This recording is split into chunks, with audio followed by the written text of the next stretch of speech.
नमस्कार मित्रांनो, स्वागत आहे तुमचं एका नवीन व्हिडिओमध्ये। आज आपण एक अशा विषयावर बोलणार आहोत जो बहुतेक जणांना माहीत आहे, पण खूपच कमी जणांना त्याचा खरा अर्थ माहीत आहे। आणि तो विषय आहे म्युच्युअल फंडमधील regular plan versus direct plan. तुम्ही नक्की ऐकलं असेल की डायरेक्ट प्लॅनमध्ये एक्सपेन्स रेशिओ कमी असतो, रिटर्न्स जास्त मिळतात आणि म्हणूनच बहुतेक लोक डायरेक्ट प्लॅनला चांगले समजतात। पण आजच्या व्हिडिओमध्ये आपण हेच समजून घेणार आहोत की हे इतकं सोपं नाही आहे। चला सुरू करूया। आधी एक महत्त्वाची गोष्ट समजून घेऊ, जी आहे एक्सपेन्स रेशिओ। जेव्हा तुम्ही म्युच्युअल फंडमध्ये पैसे गुंतवता तेव्हा तो फंड चालवायला एक टीम लागती। फंड मॅनेजर लागतो, रिसर्च ॲनालिस्ट्स लागतात, ऑफिस लागतं, टेक्नॉलॉजी लागती। हा सगळा खर्च AMCला करावा लागतो आणि हा खर्च AMC तुमच्याकडूनच घेते, पण डायरेक्ट तुमच्या बँक अकाउंटमधून नाही, तुमच्या म्युच्युअल फंडच्या व्हॅल्यूमधून तो ऑटोमॅटिक कापला जातो। यालाच म्हणतात एक्सपेन्स रेशिओ। समजा तुम्ही एका फंडमध्ये पैसे गुंतवले आणि त्याचा एक्सपेन्स रेशिओ आहे 1%, म्हणजे तुम्ही एका वर्षात फंडमध्ये जी रक्कम गुंतवली आहे त्याचा 1% AMC आपल्या खर्चासाठी वापरते। तुम्हाला तो खर्च वेगळीकडे दिसत नाही, कारण तुमच्या फंडचा NAV कॅल्क्युलेट करताना तो आधीच त्यातून कट केलेला असतो। समजा तुमच्या फंडची व्हॅल्यू आज 1 लाख रुपये आहे आणि एक्सपेन्स रेशिओ आहे 1%, तर वर्षभरात 1000 रुपये AMCच्या ऑपरेशनल खर्चात जातात। तुम्हाला स्वतः काही करायला लागत नाही, हे ऑटोमॅटिकली होते। आता रेग्युलर प्लॅन आणि डायरेक्ट प्लॅनमध्ये हा एक्सपेन्स रेशिओ वेगळा असतो, ज्याचं कारण आपण बघूया। रेग्युलर प्लॅनमध्ये MFDचं कमिशन सुद्धा या एक्सपेन्स रेशिओमध्ये असतं, त्यामुळे रेग्युलर प्लॅनचा एक्सपेन्स रेशिओ थोडा जास्त असतो, जे की साधारणपणे अर्धा ते 1% असतं। डायरेक्ट प्लॅनमध्ये MFDचं कमिशन नसतं, ज्यामुळे एक्सपेन्स रेशिओ कमी असतो। हे ऐकल्यावर सगळ्यांना वाटतं डायरेक्ट प्लॅन चांगला आहे, पण आपण आज याची दुसरी बाजू बघणार आहोत। सर्वप्रथम, जेव्हा तुम्ही म्युच्युअल फंडमध्ये पैसे गुंतवता तेव्हा तुम्हाला 2 प्रकारचे प्लॅन्स मिळतात। एक असतो रेग्युलर प्लॅन आणि दुसरा असतो डायरेक्ट प्लॅन। रेग्युलर प्लॅन म्हणजे तुम्ही एक MFD किंवा ॲडवायझर मार्फत इन्व्हेस्ट करता। तो डिस्ट्रीब्युटर AMC कडून एक छोटी कमिशन घेतो।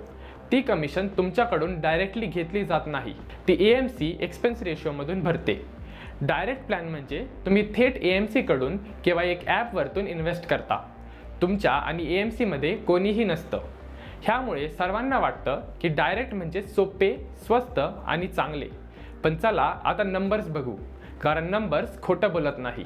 समजा तुम्ही एका चांगल्या फंडमध्ये 10,000 रुपयांची SIP 10 वर्षांसाठी करत आहात आणि जर डायरेक्ट प्लॅनमध्ये तुम्हाला 13%चा CAGR मिळाला, तर रेग्युलर प्लॅनमध्ये थोडा कमी 12.5% मिळेल। हा अर्धा टक्क्याचा फरक MFDला जाणारा खर्च आहे। आता जरी तुम्ही डायरेक्ट प्लॅनमध्ये 10 वर्ष गुंतवून राहिलात आणि रेग्युलर प्लॅनमधील इन्व्हेस्टर सुद्धा 10 वर्ष गुंतवून राहिला, तर शेवटी तुमच्या परताव्यामध्ये साधारणपणे 60,000 रुपयांचा फरक येईल। ह्यामुळे डायरेक्ट प्लॅन चांगले वाटतात, पण इथे एक खूप महत्त्वाचा पॉईंट आहे जो तुम्हाला कोणी सांगत नाही। AMFIच्या डेटानुसार बहुतेक डायरेक्ट प्लॅन इन्व्हेस्टर्स आपली गुंतवणूक 5 वर्षांपेक्षा आधी काढून टाकतात। 10 वर्ष गुंतवून राहणे हे कागदावर सोपे दिसतं, पण प्रत्यक्षात घडत नाही, कारण डायरेक्ट प्लॅनमध्ये कोणी मार्गदर्शन करणारं नसतो।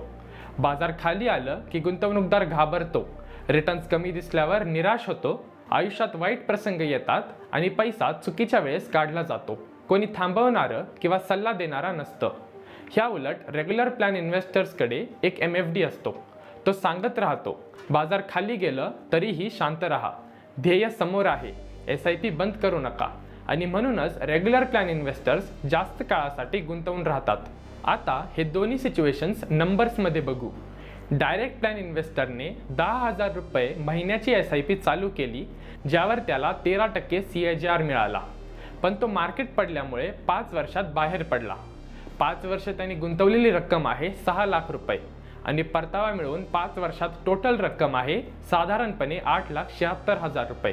त्या उलट रेग्युलर प्लॅन इन्व्हेस्टरने अगदी सेम 10,000 रुपये महिन्याची SIP चालू केली, ज्यावर त्याला 12.5% CAGR मिळाला। 10 वर्षात त्यांनी गुंतवलेली रक्कम आहे 12 लाख रुपये आणि 10 वर्षात त्याची टोटल रक्कम साधारणपणे होते 23,20,000 रुपये। आता सांगा फरक किती आहे? रेग्युलर प्लॅनमध्ये MFDला 10 वर्षात साधारणपणे अर्धा ते 1% देऊन सुद्धा डायरेक्ट प्लॅनच्या तुलनेने 10 लाख रुपयांचा नफा झाला। हे आहे रेग्युलर प्लॅनचं खरं सामर्थ्य. फक्त रिटर्न्समध्ये नाही, मानसिकतेत सुद्धा. आणि गुंतवणूकदाराची मानसिकता योग्य करायची जबाबदारी घेतो एक चांगला म्युच्युअल फंड डिस्ट्रीब्युटर. आता तुम्ही म्हणाल, MFD नक्की काय काम करतो? फक्त फंड सुचवतो आणि कमिशन घेतो का? नाही मित्रांनो. एक साधा विचार करा.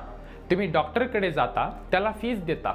तो तुम्हाला तपासतो, विचारतो आणि तुमच्यासाठी योग्य औषध ठरवतो. तो फक्त औषधांची एक सामान्य लिस्ट देत नाही. तो तुमची प्रत्यक्ष परिस्थिती बघून, तुमचा इतिहास बघून, तुमच्या शरीरासाठी नक्की काय योग्य आहे ते सांगतो. आणि त्यामुळे तुमची प्रकृती सुधारते. त्याचा फायदा तुम्हालाच होतो. आता समजा तुम्ही डॉक्टरला फीज न देता स्वतः गुगलवर सर्च करून औषध घेतले. आणि जर तुम्ही चुकीचं औषध घेतलं, डोस चुकीचा घेतला, तर प्रॉब्लेम वाढतो. कारण इन्फॉर्मेशन गुगलवर मिळते, पण पर्सनलाइज आणि प्रोफेशनल गायडन्स मिळत नाही. ह्या परिस्थितीत तुम्ही डॉक्टरला तुमच्या फायद्यासाठी फीस देता. तो काय तुमचा खर्च नसतो, कारण त्याचं ज्ञान आणि गायडन्स तुमच्या आयुष्यावर खरोखर प्रभाव टाकते. आता म्युच्युअल फंडमध्ये येऊन बघा. एक चांगला MFD हेच करतो.